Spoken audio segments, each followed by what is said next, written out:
Welcome to the New York State's Hall of Fame podcast. I am Jeff Cohen, and with me is Leonard Aberman and the founder and director of the New York State Halls of Fame, Rennie LaRue.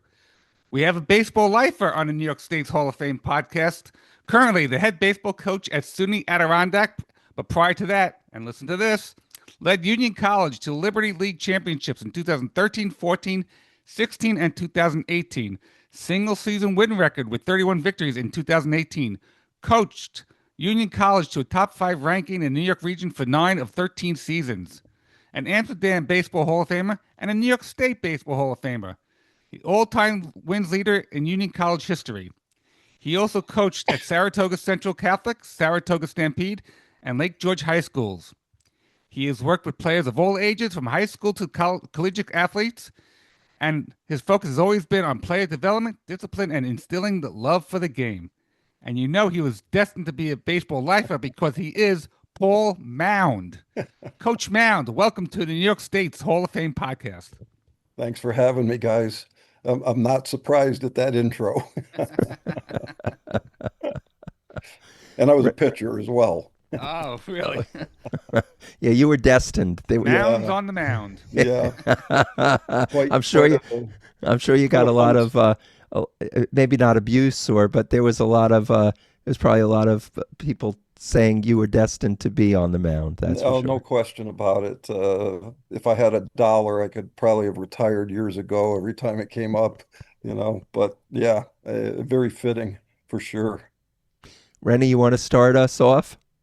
Sure. One of the most fascinating stories about Paul is the job he did coaching a young man at Union, which is a little tiny school not known as a baseball college, not Miami or Arizona or USC.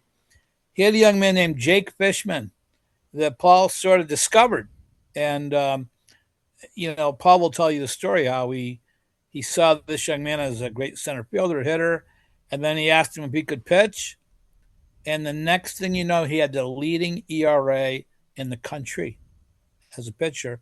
And soon that journey led him to the major leagues where he pitched for Don Mattingly when he was manager of the Miami Marlins. Paul, tell us about that story. Oh, quite an amazing story. So I'm coaching, as Rennie said, at Union, which is a very small, high academic Division III school, um, obviously known for hockey, not known for baseball. But we were starting to build our program back in 2011 from literally a place where the student body didn't even know they had a baseball team because we played off campus. We were completely unknown, having zero success. And then slowly but surely, we started building a player at a time. So a life lesson I got was I had literally my number 4 catcher, so the bullpen catcher. And he tells me about a teammate that he had at Sharon, Massachusetts High School. And he says, you got to go see this kid because he's an incredible center fielder. He's a lefty stick. He runs like Bernie Williams. He's all legs. He's 6'6", kind of 60 kid. And so I go over to Massachusetts and I meet Jake Fishman, who at that time was like 6'5" and probably 150 pounds, blade thin. Um, and he literally held a bat in his hand like a lot of guys would hold tennis rackets. I mean, he could serve a baseball. His hand-eye coordination was absolutely incredible. And his foot speed if you watched him in the outfield, you'd think you were looking at Bernie Williams. His body mechanics, the motions in the field. And I was like, Jake, I need you to come here to Union College because you're going to be my starting center fielder. Graduating my center fielder, I want you. I love the lefty bat. By the way, I'm a lefty by background, so I love lefties. And so I get Jake finally to commit. He was looking at several Division III schools. He never got 1 second of a look at a Division I school because interestingly enough, his in high school he was his high school number 4 pitcher. Um, he was literally their two stick in their lineup. And, like I said, he could swing the bat a little bit. And that didn't have any power at that point in his life. Um, so I get him over to Union his freshman year. And I said to him, I said, Jake, let's get you on the mound and let's take a look. Let's see what you got. So back then we were playing off campus at a place called Central Park, and it's fall, and I get Jake on the mound, and I have my very best hitter step up to the plate, and I'm standing behind the pitcher's mound, and Jake throws a fastball, which I had on the radar gun at 83 miles an hour. And so you think, as you're hearing me say this, you're thinking, that's pedestrian. His ball moved 20 inches. And I'm standing behind the mound and I'm looking at the movement on that ball. And being a lefty myself, I could never make a baseball do what he did. So I'm thinking, this got to be a fluke. So they said to him, what was that pitch? That was fastball. I said, okay, throw that pitch again. So he throws it again, 20 inches of movement. Okay. He made my senior first team all conference outfielder batter look like a little leaguer. Um, like the kid couldn't hit that baseball at all because of the movement. So at this point, I'm standing behind the mound and I'm going, "Oh my God, I got a diamond in the rough here." And I was so giddy about it. My poor pitching coach was at a wedding. It was a Saturday, and I'm calling him at the wedding saying, "This freshman, this guy's going to be something special." So we start working with him and cultivating him. And Jake has unbelievable work ethic, right? So let's face it, you get a player that's got a great work ethic and they're willing to learn and they got physical tools, right? 6'4", nice length for a pitcher, three-quarter arm slot, which was ultimately what really made him because he hid the ball. Like you couldn't see the ball coming out of his hand.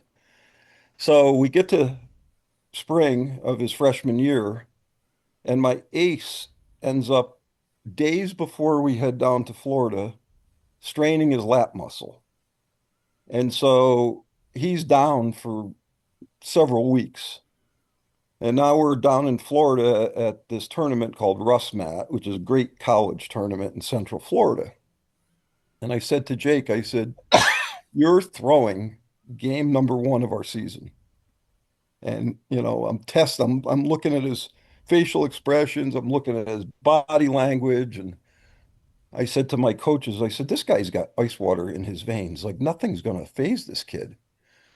So sure enough, I put him on the mound. And the funny thing is, his mom and dad, I see them the day I'm going to run him out to start. And the father looks at me and says, "I think you may need to have your head examined. You got my kid starting game one of your season as a freshman." I said, "Listen, I think this kid's going to be something special." And he said, "Well, I obviously as a dad, I appreciate that, but I'm kind of hard pressed to believe this." So his very first start was against Keene State, and he throws a one hitter, uh, and he struck out like 16 guys. Uh, the one hit happened in the third inning, and it was a bomb about 420 feet over the center field fence at the old Chain of Lakes Stadium, which is where the Red Sox and then later the Cleveland Indians used to be for spring training in Winter Haven. So I look at my coaches in the third inning. I said, "I got to get out there, calm him down. He just gave up. I mean, it was a bomb."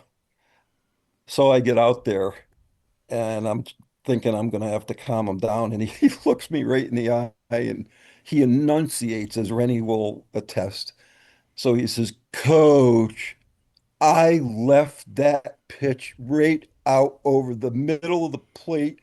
Anybody could have hit that thing." Right? So I'm standing there and I said, "Well, listen, don't do that again." Just obviously trying to calm him down. But the funny thing is, I'm out there and I'm like, I don't even need to calm this kid down. Like he's smiling. I won't use the adjectives that he was using, but long story short, I get back to the dugout. I said, this kid, nothing phases him. Nothing. So he goes on to pitch a complete game one hitter as his first ever collegiate start. His velocity as a freshman was 84, but the 20-inch movement, not many people see that. So his second start in our Liberty League conference, he throws a no-no, complete game no-hitter. He went on to pitch for me for 3 years. Every year got better and better and better to the point that by his junior year, he led the nation, like Rennie said, in earned run average. He had a .68 ERA as a junior, which translates he allowed 3 runs the whole year. Wow. Um, the pitch velocity at that point in his junior year was 90, and he touched 91 a little bit. He had trouble sustaining his fastball over 90 miles an hour. He was pretty much 87, 88, um, but the movement, I mean, nobody could touch him. So I end up, after his freshman year, um, he said, okay, you go back to Massachusetts. You got to work through the summer, which he did. He comes back. He's stronger. The velo went from 84 at this point, maybe 86, 87. Has another phenomenal season. He lost one game his sophomore year. In fact, it's the only game he ever lost in his Union career. Um, the only kid, and guys, I've written many lineup cards over the years. When I would write his name in a lineup card and put the number 1 next to it, I knew we were winning the game. It was the only time we lost. We lost 2-1, and our defense completely let them down. We had a four error inning and baseball, right? He ends up losing 2-1. So now fast forward, it's getting close. He's saying, Coach, I need to get placed in more advanced summer ball. So I put him in, because I have some contacts through a summer program I run here in Saratoga. And so I put him with the Brockton Rocks in the Futures League. This is the summer between his freshman and sophomore year. He's starting to get spotted at this point and has a very good summer. And some friends of mine are calling me, asking me questions about him that are scouts. So now we complete the sophomore season. So the summer between the sophomore and junior year, he's all over me. I got to get to the Cape. And I look at him and I said, Jake, do you know how hard it's going to be to get a Division III kid placed in the Cape? Because these GMs they want Power 4 school guys. They don't want, Division III guys for sure. So I'm pretty sure I shared this with Rennie, but I'm kind of a bulldog when it comes to supporting my guys. So I I was power dialing every GM on the Cape League and doing everything I could to get Jake some look-sees, and everybody's hanging up on me. Nobody's paying any attention. But I had somehow or other got the attention of Chatham and Wareham. And so once I got that, I wasn't letting up until I got to first base. And eventually got Wareham to commit to me a 10-day contract. I'll never forget the conversation. As the GM said, I'm going to give him a 10-day contract. I'm making zero promises about how much pitching, how many innings he's going to see. I said, listen, I'm going to tell you right now, you're going to thank me, okay, and you're going to extend that 10-day contract. So he said, I hope you're right. So I get a phone call from Jake about 3, 4 days before opening day on the Cape in in 2016. And Jake says to me, Coach, I think they like me. This kid was as humble as any kid I ever coached in my life. He was the best Division III baseball player in the country, bar none, right? So I said, well, Jake, why do you say that? He says, well, Coach, I'm going to throw opening day.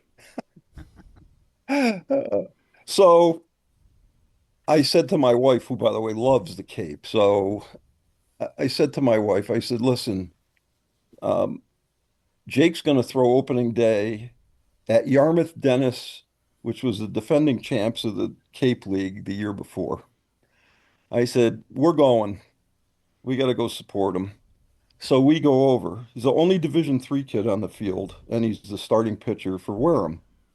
And he was supposed to throw 3 innings because it's opening day, right? And they don't want to injure guys right out of the box. He ends up throwing 6 innings, 1 hit allowed, 12 strikeouts, all right, and gets the win. That night, he was drafted by the Toronto Blue Jays. That Wow. night. I'll never forget it. Never forget it. And so he had a 1 day contract with the Wareham Gatemen, and then he was off to Toronto. Uh, and then from there, I knew he was going to make it. He was a junior, by the way. Um, and Union is a high academic school. Like you don't go to Union College to be a professional baseball player. This doesn't happen. So I'm driving back from the Cape and I'm like ecstatic for my kid. And at the same time, I'm sick to my stomach because now I know I just lost the best pitcher in the country. So, but he ends up going, this is the summer of 2016. He ends up going to short season A rookie ball in Florida. In 2017, he goes to short A in Vancouver, British Columbia. Then in 18, he goes back to Dunedin. So he keeps climbing the ladder. 2019, he goes to Double A, uh, the Fisher Cats. 2020, he's slated to go to Buffalo AAA. But of course, 2020 is COVID. So there's no minor league season. He calls me in December of 2020, distraught. Coach, I just got picked up on the Rule 5 draft Oh, by the Marlins. And I said, hey, Jake, that's phenomenal. He's going, phenomenal. It's the Marlins, coach. I said, yeah, it's the Marlins, but you're going to make the show. You're going to get there. You think? I said, Jake, who reached out to you? Derek Jeter. wow. Derek Jeter was in the ownership group at that point. Right. And I said, listen, dude, if Derek Jeter's reaching out to you and you're being acquired through the Rule 5 draft, they're not just taking you on a whim here. So now fast forward, it's 2022, and he's got video game-like numbers in AAA, pitching for the Jacksonville Jumbo Shrimp, right? You got to love those minor league names, right? So his one and only appearance in New York State with Jacksonville, he's pitching against the Syracuse Mets. So I said to my wife, it was July. I said to my wife, I said, we're going to go see Jake because the kid was like my own child, really. So it turns out it was going to be All-Star weekend, right? So this is Saturday. And then they were going to play on Sunday, and then they were all heading off to home or to the AAA All-Star game. So I said, listen, we're going to take you out to dinner Saturday night. So we're sitting there talking to him. And when I say video game like numbers, he was 4-1. He had, I believe it was like 12 or 13 saves. Uh, AAA batters were hitting 149 against him.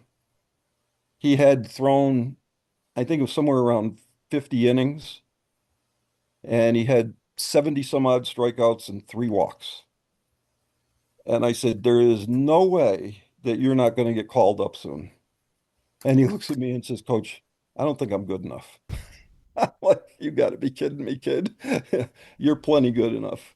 And sure enough, within a week, he was pitching for the Marlins. Wow. And you guys will appreciate this. He made his first ever MLB appearance against the 2022 New York Mets. Of course. Probably And probably no hit him or something. Oh, yeah. he threw 3 1/3. He did allow a run, but his middle infield cost him the run. They should have turned 2, and they didn't. Wow. His first batter he faced was Francisco Lindor. He struck him out. Second batter he faced was Pete Alonso. He struck him out. And proceeded to go 3 1/3, allowing a run. And I'm like, this kid, I know he's going to stick. He's going to stick. The next day, he got sent back down. Mm. But then they brought him back up maybe, I don't know, a week later, and then he did stick. Um, but unfortunately, he made a terrible mistake. And I tried to talk him. He was a free agent in 2023, and I tried to talk him into staying with the Marlins, but he's like, they're going to send me back to AAA, and I don't want to go back to AAA. And unfortunately, he drank the Kool-Aid from Billy Beane and went to the A's, and just a bad organization. There's no way of sugarcoating it. Just not a good place. Mm. So it didn't work out in that sense, Right. but That heck of a run. that is a fascinating story. We are talking to Paul Mound, who was inducted into the New York State Baseball Hall of Fame in 2017. Paul, before we started recording, we mentioned that it is May 4th, 2026, and the irony is not lost on us that today we learned that John Sterling passed away. He went in the same year as you. He did. And I wanted to just, before we got into more stories about your fascinating career, I wanted to give anybody who would like to say something. I know, Rennie, I saw you posted something online. I'd like to just, if anybody wants to say something about John Sterling, and we could just comment. I mean, you went in with a class. This is some class that you went into. In addition to John Sterling, the umpire C.B. Buckner, Shaw Dunston, Sandy Koufax, Omar Minaya, Marty Appel, Carl Yastrzemski, Andy Van Slyke, B.J. Surhoff. I mean, you went in. What an incredible class. So, Yeah. Rennie, we'll start with you. You want to say anything about the passing of John Sterling? That night, John was inducted. He drove up in a stretch limo with Marty Appel. And Marty sort of knew me, John didn't know me at all. And they're talking in the limousine, and Marty said he had 7 newspapers with him, figuring he'd just read papers in the limo. And so Marty's telling him about, the hall and, our history and so forth. And John's sort of like taking it in, but he's going to Troy, New York. I mean, he doesn't, it's not Manhattan. It's not, big time. So Marty goes, well, do you have a speech written out? And John goes, no, I'm just going to go up and thank everybody, and I'm going to sit back down. Marty goes, no. This is a whole, they're going to have 480 people in this room. You're going to have to give a speech. At which point John's like, really? He goes, yeah, you're going to have to give a speech.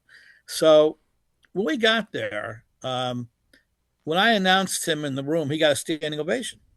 And I thought that was a little odd. And he was one of the later speakers in that class. He might have been the last speaker. And he gets up and he gets a standing ovation before his speech. That's 2. Then when he got done, he got another one. He's the only inductee to ever get 3 standing ovations at one of my dinners. And he was a lovely man. He was polite, charming. He was a classy guy. Um, so I had talked to Marty today to express my condolences, and Marty said they take the limousine back, and John doesn't stop. Oh my God, that was incredible! I had no idea it was going to be like that, and that was great. And I'm so glad I got in this class. And Marty just laughed because John wouldn't shut up for the whole 2.5 hour ride back to New York. And I stayed in contact with John.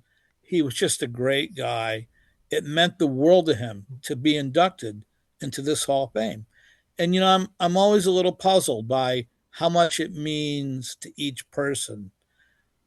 But until they walk in that room and they see the banners and they see all the people that are there, it hits them like a Mike Tyson right to the chin because they're not expecting it. So No, like what's it going to be like in Troy, New York? It's not a name synonymous with baseball Hall of Fame by any means.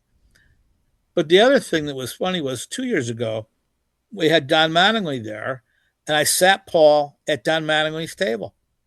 And Paul leans over because Mattingly was Jake Fishman's manager. And Paul, how did you say? What did you say I to Donnie? I looked at Don, and I'm a Yankee fan. Okay, I bleed New York Yankees.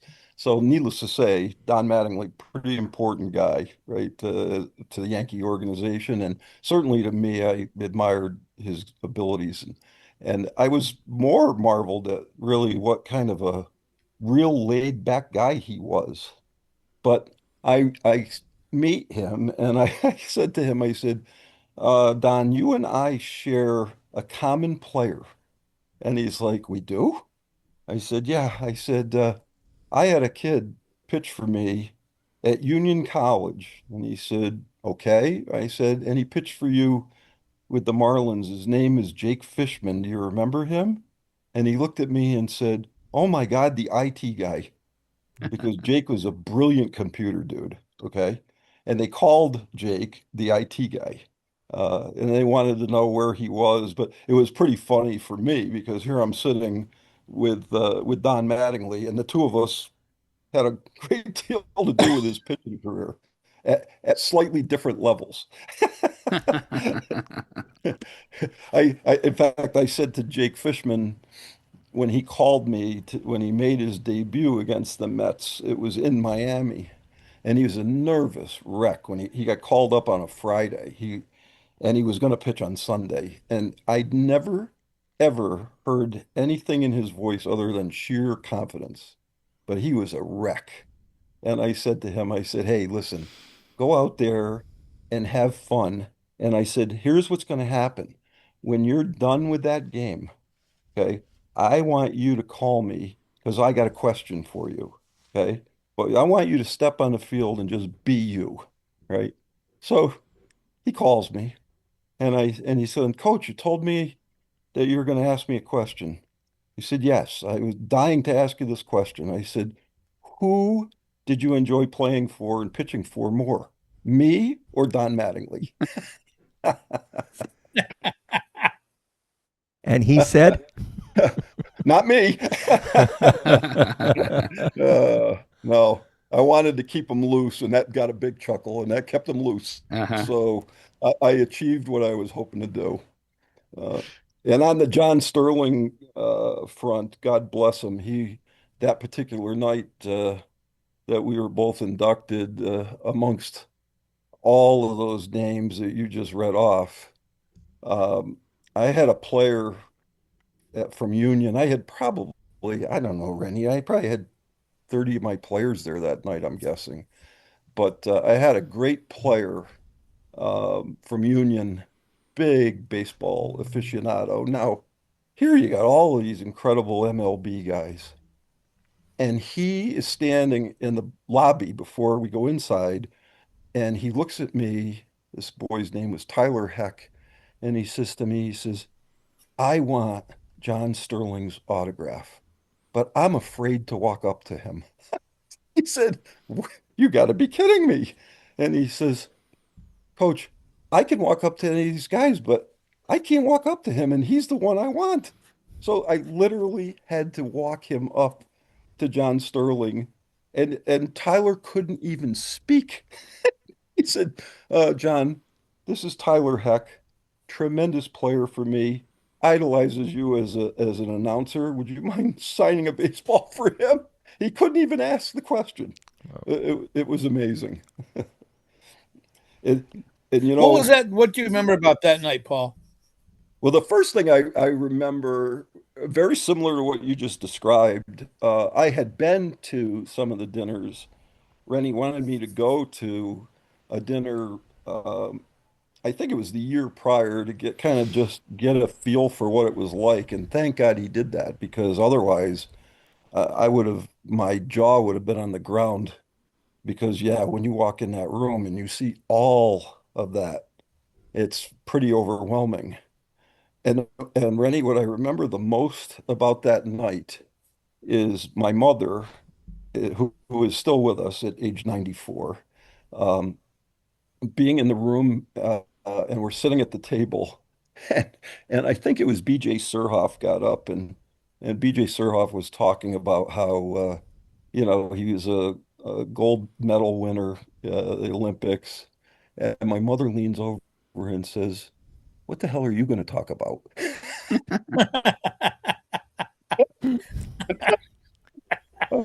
Uh, God bless I said, "Mom, geez, thanks for that." Uh, Thanks for the vote of confidence. Yeah. Was oh Uh, God, Walt it was Weiss so there that fun. night? He was. Walt Weiss was there. Yep. Yep. Yeah, because There he were, and BJ were good friends growing up in high school, yeah, and we went to the bar after the dinner, yep. and BJ and Walt and another guy, we sat in the corner and talked for like 3 hours, and they were just busting each other's chops. It was so great. Yeah, oh, yeah. Walt Weiss is a great guy Yes, he is. Yes, he Yep. is. And all of those guys and a that great manager. very great Yeah. manager. Yep. And all of those guys that night were really, really tremendous. And the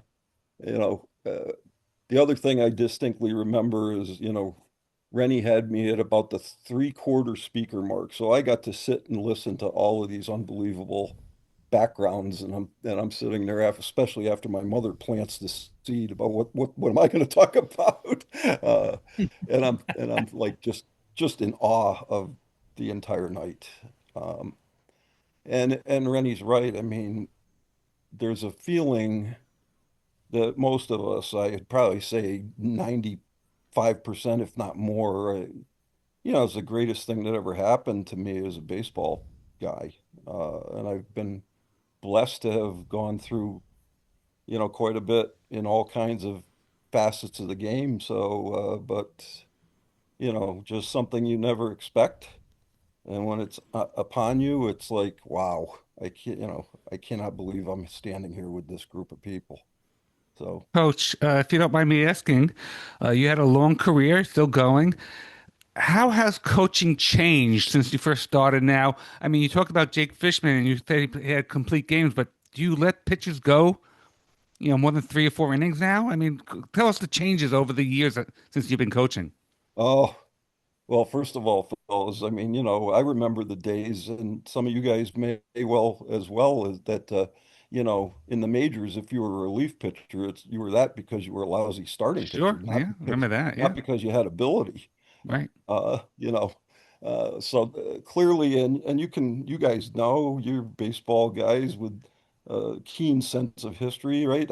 How many starting pitchers in the 60s and 70s would go out and throw nothing but complete games or it was a failure? Sure. yep. Yeah. Uh, and so in the time I was at Union, we did go from you're throwing a complete game to I had pitchers in 2022, 2023 at Union looking at me saying, "Coach, you shouldn't extend me out past like 85 pitches.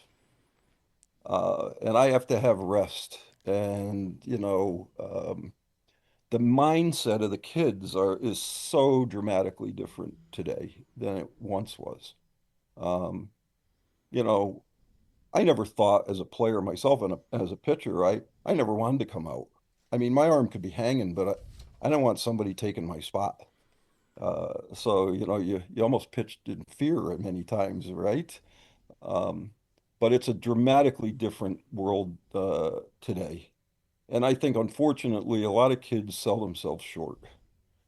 Um, and even Jake, like as incredibly talented as he was, by the way, he went 24-1 for me in 3 years. Um, and his junior year, he started to, like flip the switch on me a little bit. He didn't want to throw complete games. I had an Atlanta Brave scout at a game, a guy named Greg Marhut. I don't know if you guys recognize that name. Greg Marhut's quite a scout. Bounced around a little bit, but Greg Marhut drafted Matt Harvey with the Mets when he was in the Met organization. He drafted a guy named Mike Trout. Um, he drafted a guy from our area here in upstate New York named Ian Anderson when he was with Atlanta.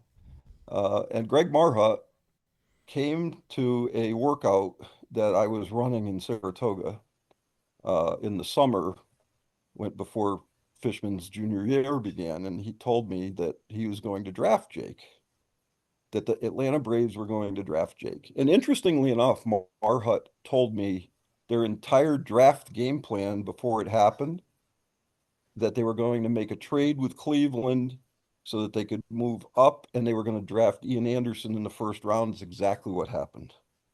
And he told me that he was going to go after Fishman in late rounds because he's a D3 kid and see if he could steal him. Um, that spring, for the first time, Jake was like, I don't want to go out there for the seventh inning. And I said, look, you're not tested here. I mean, you've thrown, we were in Saratoga playing against Skidmore, and I think he threw 6 innings and thrown like 65 pitches. And I know that the Brave scouts there, he doesn't. And he's throwing great. So he says, well, I'm a little tight. I said, look, you get out there and you throw. Okay. But he took something off in that last inning. And Marhut actually asked me afterwards, he says, he healthy? I said, yeah, he's healthy. He said, well, how come he didn't show me what he showed me in the summer? I said, well, listen, him and I are going to have a little chat about that, but he's the same guy you saw in the summer. Um, I actually think it gave Marhut reason to pause and give the Blue Jays an opportunity to draft Jake. Hmm. Um, but it's dramatically different. Now, on the flip side of that, I'm going to tell you, I saw something and it cost me at Adirondack because Rennie, sadly, the yesterday it was the it was the last day of the regular season, and we were in a tie with Jefferson Community College out of Watertown, New York, and we needed going into it. We had a we had a lead, but it was a percentage point lead, and I needed Jefferson to lose 2 games so that I was going to make the regionals. Um, and Jefferson, in fact, got killed the first game yesterday, and then sadly, the Cayuga coach decided, and it's not his fault, he's going to protect his guys, but the Cayuga coach decides he's going to empty the bench, protect his guys. So in a game, I really needed Cayuga to just handle Jefferson. They didn't do it. But at the end of the day, that's on us, right? We gave we opened the door for that situation. And that's how I've always coached. It's not up to Cayuga to do our job. We got to do our job. But here's what I saw yesterday, which was impressive to me, particularly coming from the generation I come from. The day before, Jefferson threw their ace and he threw 105 pitches. Now it's a do or die game yesterday. They got to win that last game of the year to tie us and then go into tiebreakers. They had nothing left in their bullpen, and they brought that starting pitcher out in relief. After Wow. throwing 105 pitches on Saturday, he threw 55 pitches yesterday and locked that game down. How about that? Yeah. So very impressed with that. Um, sadly, they ended up tying us, and we got knocked out today in the tiebreakers. We went to the fourth tiebreaker. It took going to the fourth tiebreaker, and we ended up coming up short when we got to the fourth tiebreaker. That's baseball. What are you going to do? But How yeah, is recruiting now, Paul? Easier, harder? Rennie, for me, that's an interesting question because I've kind of been on both ends of the ledger here because of the type of schools I've been at. I mean, I've coached at a Division III NCAA school that's known for high academics and also, top line tuitions over $90,000 a year. Uh, and now I'm at a SUNY school, a SUNY JUCO school, which is obviously, you're all in for the whole year with housing and a meal plan at 24,000. And the funny thing is, I actually found it easier for me to recruit to the $90,000 a year school. Because the JUCO school, SUNY Adirondack, SUNY Broome Community College, you name it, Dutchess Community College, whatever community college you want to talk about, they're all essentially the same. The same. There's like nothing that differentiates them, one from the next. I guess in our case, we got a $5.5 million turfed and lit baseball stadium on campus, so that certainly gives me an advantage. Um, it's very difficult, Rennie, in a lot of ways right now, recruiting, because there is a definite shift for kids to not go to college. It's very interesting right now. Um, I had three boys that I recruited to Adirondack that came last fall that left at the end of the fall and decided to go to trade school and decided they're going to be plumbers and electricians. And frankly, how can you blame them, right? There's a need for those skills, and you go into trade school for pennies on the dollar compared to what it's costing for college. So we're not only competing amongst other colleges, but now we're also, believe it or not, competing against trade schools. So it's quite an interesting change. Yeah, I was going to ask you about recruiting as well because it's I wanted to know how much of your day, how much I guess you go on these trips to recruit. You have first of all, how do you find out about the students that you're looking for? Are they applying or do how's that work? It's really interesting. There's like another, I don't want to say underground economy, but in some ways, I guess there is. Um, there are a lot of recruiting services, and some recruiting services specialize in high academics. Uh, so I used to go down when I was at Union. I would spend an entire month on Long Island. I would go to Baseball Heaven and hang out there at Exit 66. And there's a group called Head First. Um, and every late July into mid-August would have 250 high academic students show up, and they would create whatever number of teams out of that 250 player mix. It was very well done. And so these kids were coming down and they were showcasing themselves in front of probably 300 high academic schools. Like I would sit right next to Stanford and Duke and um, Air Force Academy, you name it, Princeton, you name it. We'd all sit there. In the coaching world in baseball is a very small world. We know each other pretty well. And believe it or not, many times if I saw a kid that I thought was a player, but that kid wasn't going to fit with the needs we had, I'd pick up the phone. I'd even call my own competition in the Liberty League and say, hey, look, there's a kid here who can flat out pitch it or pick it at first base or whatever the case may be. And I have no open slot for him. So you take him. It's kind of shocking. Um, but a lot of us would do that. So to answer your question, how would it happen? Um, First of all, none of us have big recruiting budgets. My recruiting budget at Union was $5,000 for the year. I would blow that $5,000 in just hotels on Long Island at that showcase. But I would yield 11 to 13 players out of that showcase. And so the return on investment was good.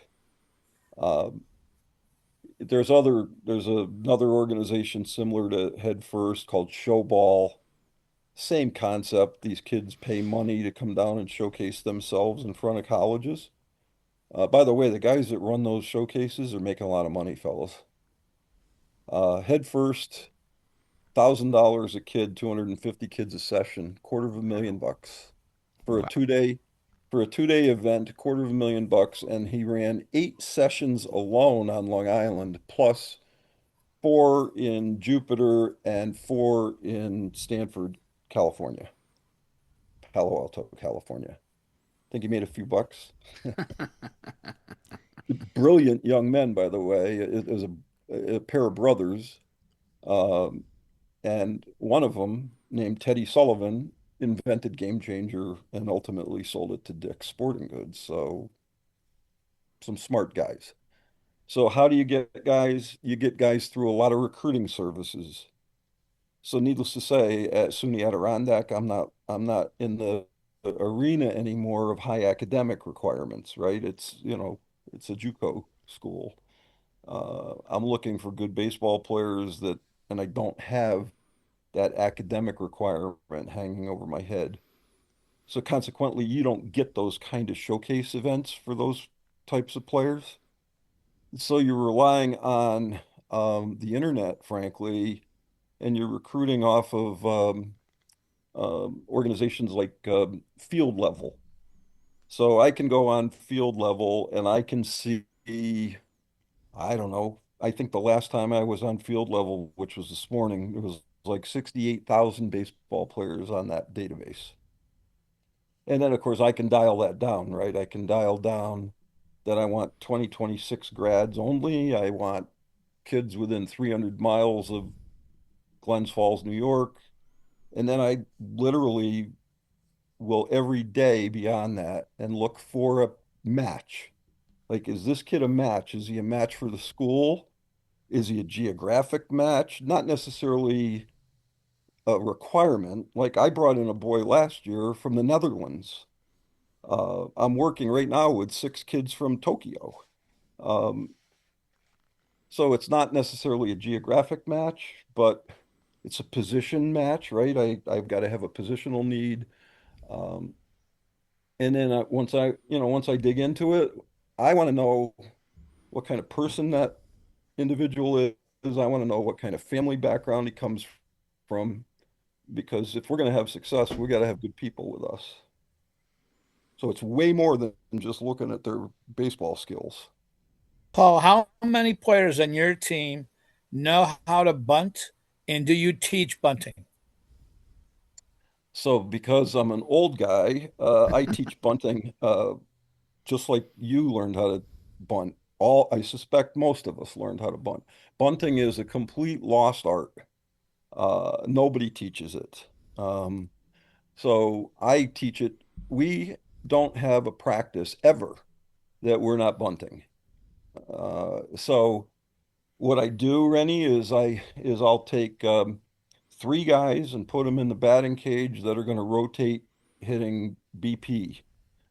I have 3 other guys that are behind the batting cage bunting, and I have cones, and I separate, I'll put the cones in what will mimic first base line or third base line, and I'll spread those cones out so it's hard to get the ball between those cones.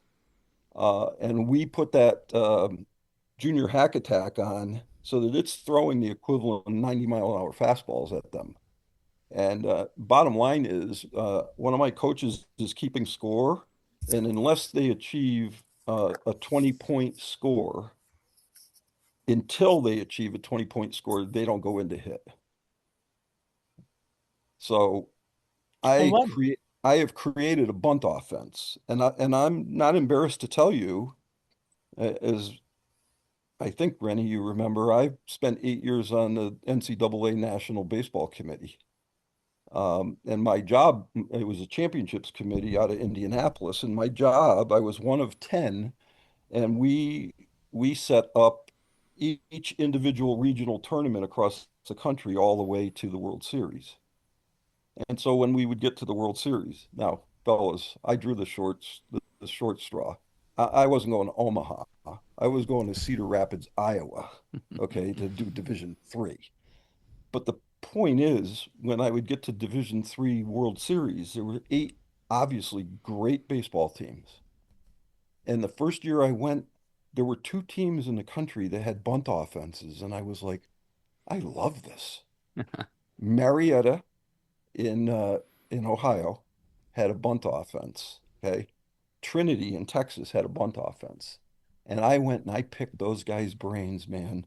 Okay, because I'm not too proud to not, I'm gonna steal like good baseball guys. We're gonna steal other ideas. And the Marietta guy's the one that turned me on to take that junior hack attack, make them get their points before they get to swing the bat. Um, and the amazing thing was, I said to them, I said, you guys are in the College World Series at Division III, and you run a bunt offense? And the Marietta guy said to me, Paul, how much time do you spend on bunt defense? And I thought about it. I said, it's a brilliant statement Oh, because hardly any college in the country spends any kind of time on bunt defense. It's always an afterthought, right? So guess what I do?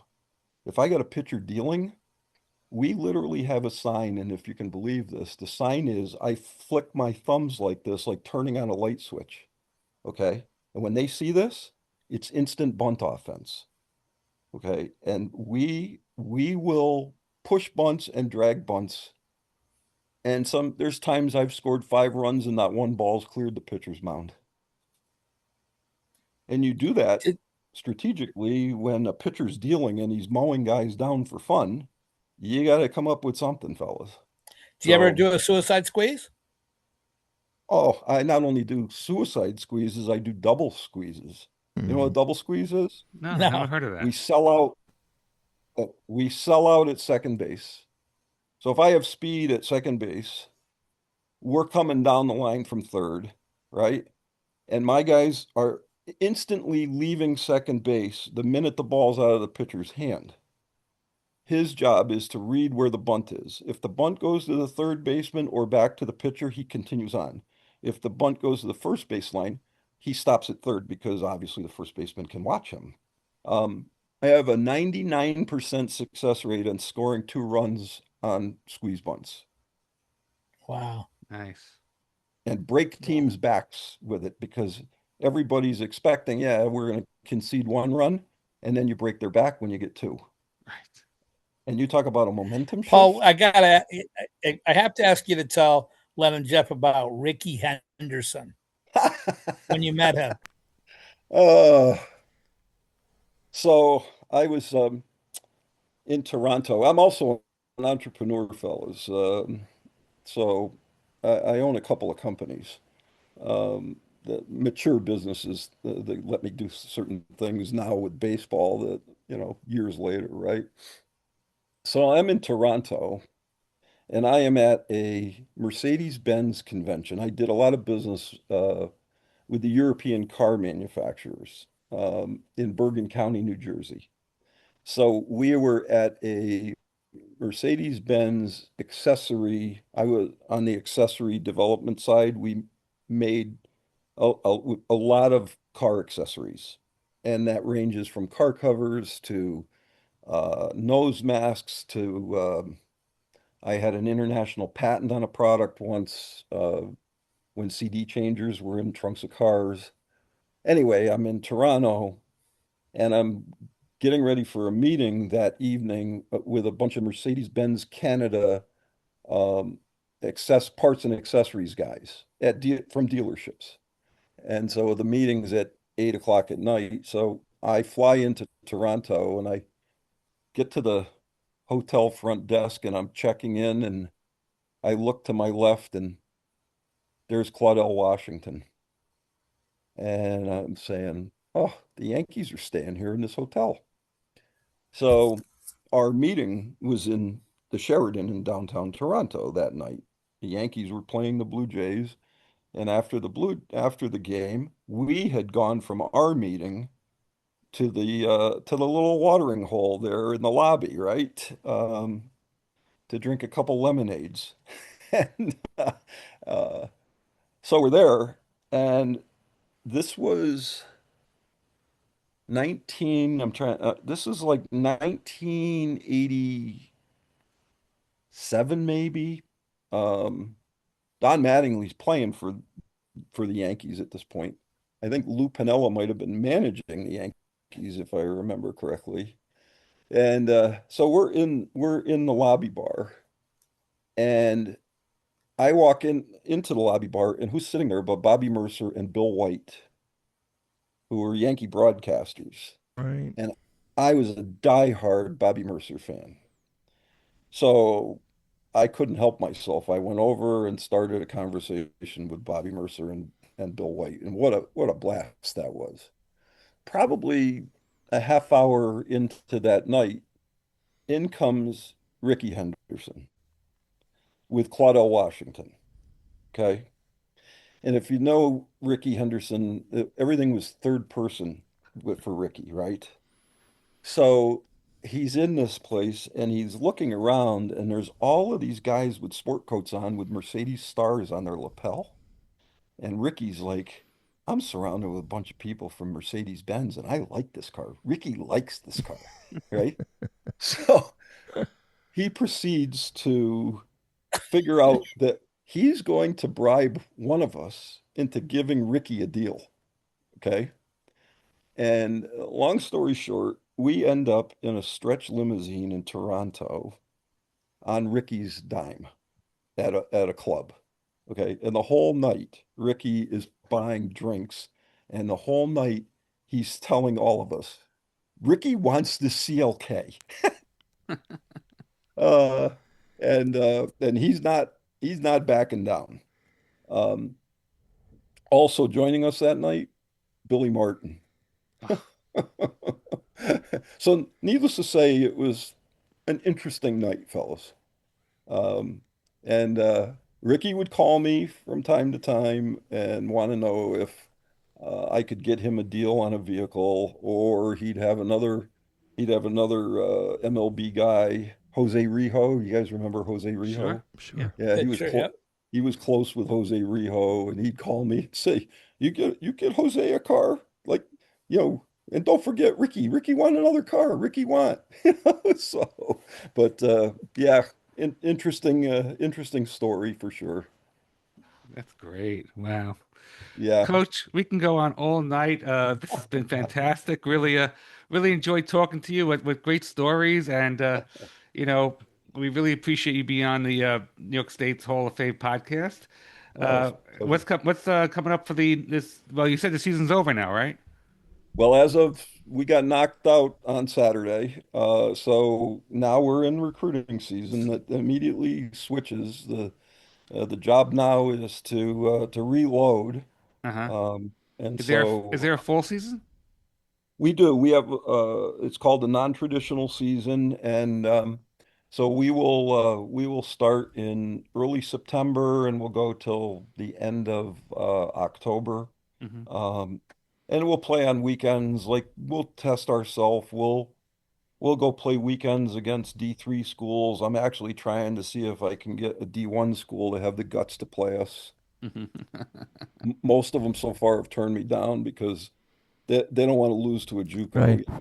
It's Right. a no-win for them, It's a right? no-win for them. Yeah. Exactly. If they beat you, they're supposed to beat you, and if they Right. lose, how do you lose to them? So Yeah. Yeah. they're I yeah. haven't had any success yet, but I'm very close with John Mueller from UAlbany and with Alex Straczynski from Siena, which are in our backyard. And eventually I'm going to wear one of them down. I don't know which one, but I'll get them.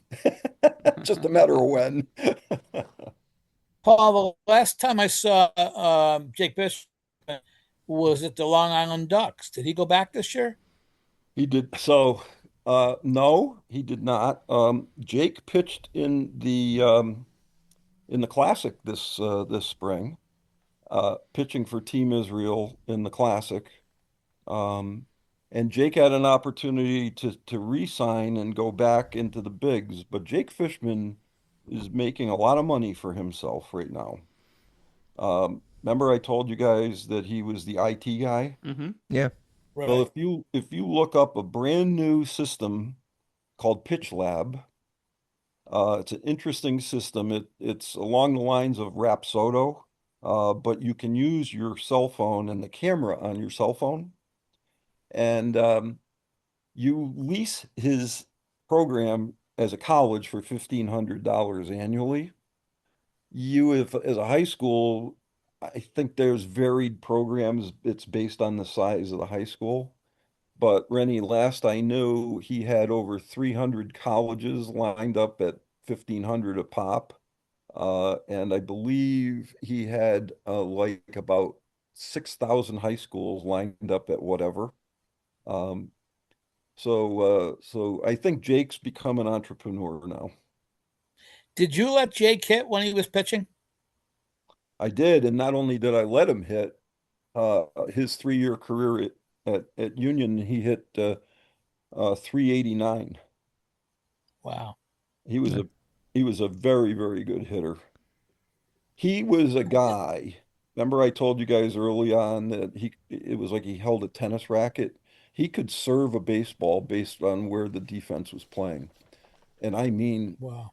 with a success rate that was incredible, not always translating into hits, obviously, but if they were shifted, he's a lefty stick. If they were shifted to the pull side, he went to the oppo side. If they shifted, one of our opponents, who was a brilliant manager, shifted on him to the oppo side because he was Derek Jeter, really. He went more oppo than pull side, and he saw the shift and went down the right field line for an inside the park home run because the right fielder was in right center. So, Does Jake have a baseball card?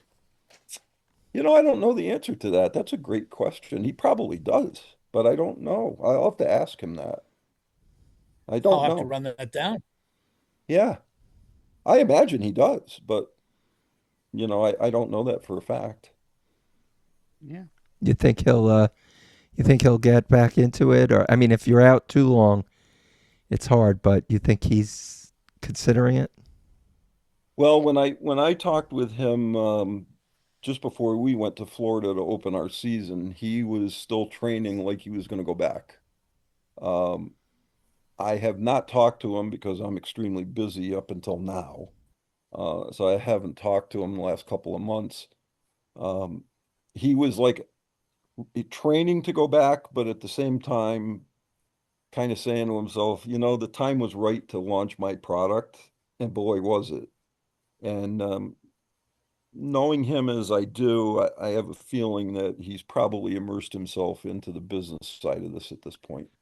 And like you said, he's doing pretty good. So, Yeah, he's making some shekels. Yeah, yes. yeah, And he was when he and I talked, he said it would have to be the right opportunity. Mhm. Um, I'm not sure how many guys were going to give him that opportunity. Well, there's a team in New York, not in the Bronx, but there's another team in New York that can use you could use his services. Yeah, Coach, we look forward to meeting you at the Hall of Fame dinner this year, likewise. and thank you for joining us on the New York State's Halls of Fame podcast. Thanks for having me. It was very much enjoyable. Thank you, Paul. Paul, thank you so much, my friend. You're more than welcome. You guys have a great one, and let's go Yankees. Take care of yourselves, fellas. You too. You too. Thanks, Paul. Yep. Bye-bye.